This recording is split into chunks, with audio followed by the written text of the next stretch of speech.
لاہور تک سفر کرتے ہیں یا امریکہ تک سفر کرتے ہیں، وہ مسافر نہیں. یہاں تو ہوٹل بھی ہوتی ہیں، یہاں جیب میں پیسے بھی ہوتے ہیں، یہاں مہمان ہمارے رشتے دار بھی وہاں دوسرے شہر میں ہوتے ہیں، تمام چیزیں ہوتی ہیں.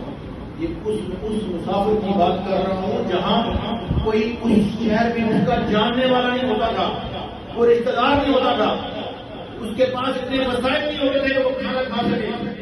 وہ کہتا ہے میں مسافر ہوں، مجھے کچھ کھانے کو دیا جائے. وہ کھجوریں بھی اٹھا کے اس بزرگوں کو دے دی. یہ جنت کی خاتون سردار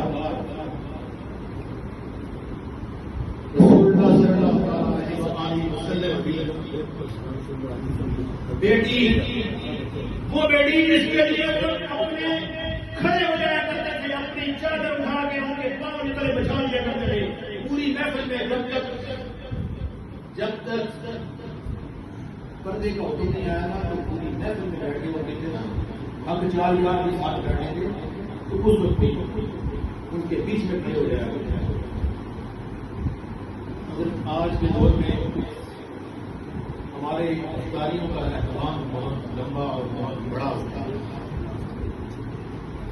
ایک اللہ تعالیٰ کی میں نے بات کی تو میں بات کرتا چلوں. ہم جتنی بھی مساجد میں باہر سڑکوں پہ یا بے شمار جگہوں پہ افطاریاں کا بہت سارا اہتمام ہو گیا، ماشاء اللہ بڑا زبردست کام ہو گیا. اب افطاریوں کے ساتھ ساتھ آپ ہمارے یہاں یہ بھی شروع ہو گیا ہے کہ عیسائیوں کا اہتمام بھی ہو گیا. یہ پیسہ کس سے آتا ہے، کہاں سے آتا ہے؟ اگر تو آپ کسی کی دعوت کریں، افطاری کریں، گھر بلائیں، جو سلسلہ اس کا کریں، اہتمام کریں اس کا، وہ ایک الگ بات ہے. اگر یہ پیسہ زکات کی مد میں آ رہا ہے، اگر یہ پیسہ خیرات کی مد میں آ رہا ہے، اگر یہ پیسہ صدقات کی مد میں آ رہا ہے، تو زکات دینے والا کیوں کھا رہا ہے؟ زکات وہ کیوں نہیں کھا رہے جو اس کے حقدار ہیں؟ جو پہلے آواز دے رہے ہیں، جو پہلے بیٹھے ہیں، ان کو اٹھانے کیوں نہیں لے گئے مسجد میں؟ ان کو کیوں نہیں لے گئے دسترخوان پہ؟ کیوں ہم بیٹھے ہوئے؟ کیا ہمیں تمیز نہیں ہے کہ ہم پوچھتے ہیں کسی سے؟ ہم کسی سے کیوں نہیں پوچھتے کہ یہ مال کیسا ہے؟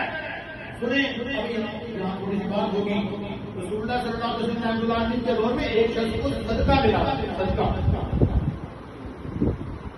اس کے گھر چلے گئے، اس نے اہتمام کیا تھا، اس نے کہا یا رسول اللہ تھوڑا سا بیٹھ کے میں تو چونکہ حقدار ہوں، مجھے مجھے صدقہ ملا ہے، کیا میں یہ صدقہ آپ کو کھلا سکتا ہوں؟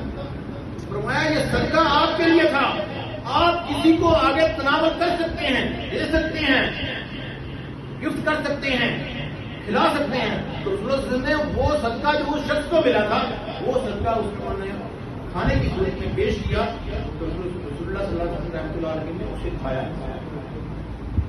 ایسی صورت تو آ سکتی ہے، تو بعد میں بات ہوتی ہے نا، ایسی صورت تو آ سکتی ہے، لیکن خیرات، صدقات اور زکات کی مد میں صاحب نثار کو کھانا کسی طریقے سے بھی جائز نہیں ہے.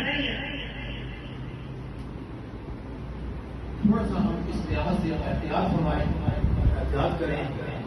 ہم دیکھیں اپنی کھجوریں، 2 کھجوریں ہماری اپنا ساتھ دے کے مسجد میں اہتمام کریں، وہاں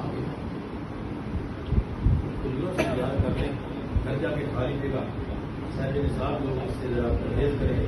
میں اگلا بھی بیان کرتا کچھ زکات کے حوالے سے یا فطرہ کے حوالے سے. میرے ماشاء اللہ بہت سے علماء بیٹھے ہیں، میرے بات بیٹھے ہیں، حضرت رضوی صاحب، وہ بہت اچھے طریقے سے بیان کریں. کمال ہے